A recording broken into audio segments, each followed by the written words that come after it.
Alrighty, so we are going to be diving in on the question, when can I move in? Now, this is kind of dependent on what the situation is. So when it comes to that, we are really talking about the possession date.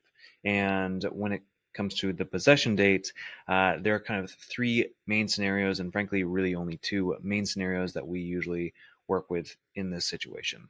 So number one is you would have the possession date on the same date as the closing date. This is when you would sign all the documents, the property would be yours, and your name is registered with the title. So with this, that is the same day that you would be able to get into the property.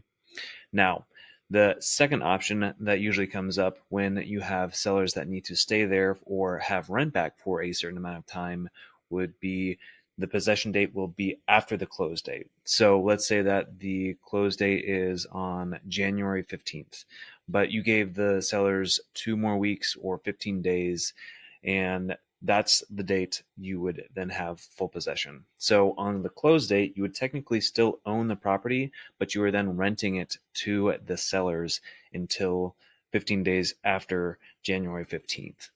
Now, the third option that comes up here is not something we typically like to do, or is not something that is typically done. There are certainly certain circumstances that has happened, and I've certainly helped clients through this when this circumstance does happen, but it's when you are able to get into the property or occupy before close. The reason why this is somewhat of a delicate situation is because of the fact that if something goes wrong with the transaction on the buyer side, then you would then have to move again. And this is not something that you typically want to do. Moving once is frankly enough, at least for me.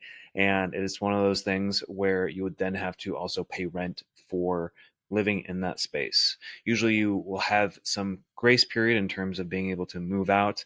But again, this is one of those situations where it does need to make sense in certain transactions, but for a majority of them, this is not going to be the case. Now, we get to the point where you are now able to have it. Let's say that we're in scenario one, where the possession date is on the close date.